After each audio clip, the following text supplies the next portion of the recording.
Wanyukide olunaku olwaliro nga yembeera mu district ye Mayuge tewoomya Nakabululu era nga basawo mu district eno basibye bali mu keetalo nga batuula bufofofo oluvannyuma olw'okubalukawo okw'ekimbe eky'omusujja ogw'enkima ekya mpox kye bazudde kati mu magombolola asatu mu district eno ye Mayuge okuli egombola y'Ekityerera Malongo ne mu Bwonda Town Council nga wetwogerera abantu basatu bakebeddwa ne babazuulamu ekimbe kino nga kati babawudde okusobola okubawa obujjanjabi. Akolanga akulira ebyobulamu mu district ye Mayuge Dr. Edward Naguyo bw'abadde awayamuko ne Nabbasafama kakasizza bino era n'ategeeza nti mu mbeera eri mu Mayuge kati yeetaaga okuba ku bwerinde obw'ekitalo. Asabye abantu okuba beegendereza okugoberera obubonero obw'okubutukabutuka n'ofuna namusuna ow'okumubiri ti bw'oba obufunye oba ng'olabye ku muntu yenna alina obubonero buno weekubirira endoolo eri eddwaliro erikuliraanye. Kati asabye n'abakulembeze ab'amasomero awamu n'abasomesa babe ku bwerinde eri abaana naddala mu kadde kano kasita babalabamu obubonero nga buno obw'okubutukabutuka nga oyiye binamusuna ku mubiri badduke mu malwaliro okusobola okutaasa embeera y'ekimbe kino okusaasaanira Mayuge yonna.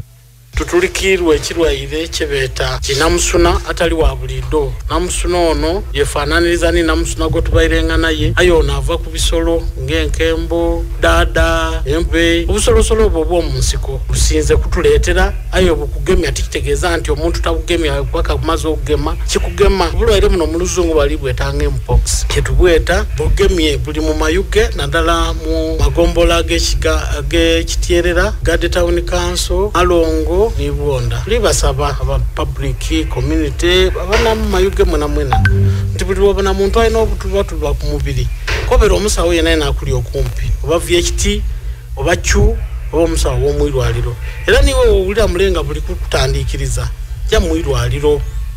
Ono era akubiriza bannamayuge nti naddala mu kadde kano ng'embeera ya bunkenke kibeetaagisa okwekebeza mu malwaliro agabali okumpi era n'abannyonnyola n'obubonero kwotegerera nti ekimbe kirabika kikuyodde. Obulwaire buno bulumya omubiri, bulumya omutwe, wamu amaani, buleeta ensandabaavu buli wantu mu nkoto, mu bitundu by'ekyama, wawulira obulumi bubiti. N'obutulubatuluba buno busiiga ate bwaluma. Kale tuli basaba busabe nti bw'oba obwene omuntu alina n'obubonero obwo muloopeyo gy'abasaba bonabona abali kuli oba umuweereze mu irwaliro twidda tumutwale ku sampo nga tukayongera okwekenneenya obulwaire buno tubuziize bulobe kumamira kimu. Obulwaire buno kasita tufuna n'omulwaire niga abamulala tukweta kubaluka kiba kibalwike kuba kisobola okugemya abandi. Mu Mayuge sofa twankafuna abantu basatu aye ekirungi nti bali kukuba abasawo babataire kuina amaani gavumenti etugemeire kuino World Health Organization etugemeire ku ebitongole abakola muno nga omusasi waffe Faizo batambuze okuva eruyeeyo atutuusaako omumyuka wa RDC e Mayuge Yesala Kasada akubiriza abasawo naddala ku malwaliro ag'enjawulo okwetolola Mayuge okuba ku bwerinde bayambe bannamayuge naddala mu mbeera eno ey'obunkenke ng'ebirwadde eby'enjawulo nga kino ekya mpox kibazinzeeko. Ate era n'abategeeza nti n'eddagala lyatuuse okuva mu terekero ery'eddagala mu ggwanga erya National Medical Stores kekadde balikozese bulungi ligase omuntu owa bulijjo. Amyuka RDC Mayuge Sala Kasada akwebaza gavumenti okuba nti yayongezaako ne ku budget ya MS okuba nti abantu bafuna eddagala libateekeirwa kupona. Era zena mbebaziza nti olwaleero mbaidde okutukobera n'obulezi bwe tufuna kumana obulezi obujeeyo mu Research Center 2, Research Center 3 ne Research Center 4 olw'ensonga nti ife ng'abandi ba chief monitors twenda twamanya nti obulezi butuuse aye ni wansi butuuse okuba nti abantu baife babufuna ate bayidandaba. Incharge abamalwaliro nti yes obulezi bwidde buba bwidde babukozese bulungi abantu baife bafuna obwidandabi kubanga omuntu bw'alwala n'alwala nga tali kufuna bwidandabi kitegeeza nti n'obulamu talina kuba productive kubanga ebiseera ebisinga alina kuba nga yeewuuba mu eddwaliro.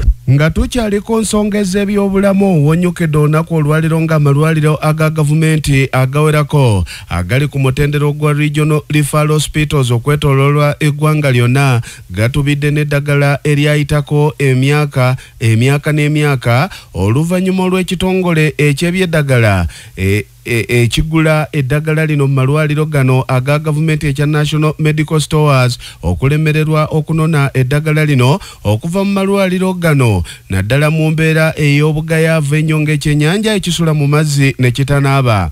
Kati nno bino bye bifulumidde mu alipoota ey'akakiiko ka Paalamenti akavunaanyizibwa ku kunoonyereza ku nsaasaanya y'ensimbi ez'omuwa omusola ka Public Accounts Committee Kayite Paaka, nga alipoota eno yakoleddwa oluvannyuma lw'okwekenneenya alipoota eya Ssaabalondoozi w'ebitabo bya gavumenti omwaka gw'ebyensimbi 2022-2023. Agamu ku malwaliro agatubidde n'eddagala lino eryayitako okumala kati emyaka 8 ate nga n'amalala gali gasaanyawo eddagala lino naye nga tegasoose kulibalirira kuzuula muwendo gwa nsimbi ogubalirirwa mu ddagala lino erisaanyiziddwawo oba eritwaliddwa ku kitongole ki National Medical Stores okusaanyizibwawo, nga kino kikontana n'amateeka ng'ebintu bibadde si birambulukufu bulungi. Kati alipoota eno era eraze nti amalwaliro amalala eddagala lyayitako ate era literekebwa mu stores ezimu n'eddagala erikyali eddamu ekintu ekitali kituufu. Lyeddwaliro lya Jinja Regional Referral Hospital alipoota eraga nga litubidde n'eddagala eryayitako kati emyaka giweze 8 okuva mu mwaka gwa 2016 ng'ekitongole kya National Medical Stores kyalemererwa okunonayo eddagala lino okulisaanyaawo. Kati eddagala lino kuliko eriweweeza kawuka akaleta mukenenya erya ARVs n'eddagala eryakafuba Kayite TB, nga lino libadde mu sitowa z'eddwaliro lino erya Jinja Regional Referral Hospital okuviira ddala mu mwaka gwa 2016 nga wetwogerera lyagwako. Lyeddwaliro lya Mubende Regional Referral Hospital okusinza kwa alipoota lirina eddagala eriweza kilogulamu ziri 2322. Lino nno lyatwalibwa okusaanyizibwawo wabula lino tebaali baliriramu nsimbi zaali zirivaamu ng'ekintu kino kikontana n'amateeka okusinziira kwa alipoota. Lyeddwaliro lya Lira Regional Referral Hospital nalyo litubidde n'ekizibu kyekimu eky'eddagala eryayitako, so nga eddwaliro lya Mbale Regional Referral Hospital nalyo lirina eddagala eryayitako edda, nga naye lino tebaali balirira kutegeera muwendo gwa nsimbi oguva mu ddagala eno lino, ekintu ekiraga ng'ebintu si birambulukufu biri matinkane. Kati nno okusingira ddala eddagala eryayitako mu ddwaliro lino ery'Embale lyabaweebwa okuva mu bagabirizi ab'obuyambi okusinziira kwa alipoota efulumiziddwa. G'amalwaliro okuli Entebbe Regional Referral Hospital n'amalwaliro amalala kyazuuliddwa ng'eddagala lyayitako naye literekebwa mu stores ezimu n'eddagala erikyali eddamu, nga kino ekintu kya bulabe nnyo eri obulamu bw'Abannayuganda. Alipoota y'akakiiko kano gw'omusango egutadde ku kitongole kya National Medical Stores ekirina obuvunaanyizibwa obw'okunona eddagala eriyiseeko okuva mu malwaliro ga gavumenti okulitwala eri ekitongole ki National Drug Authority okulisaanya era nga buno buvunaanyizibwa bwa kitongole ki National Medical Stores ekiremereddwa okubukola nga kyetaaga okukyusa mu nkola yaakyo.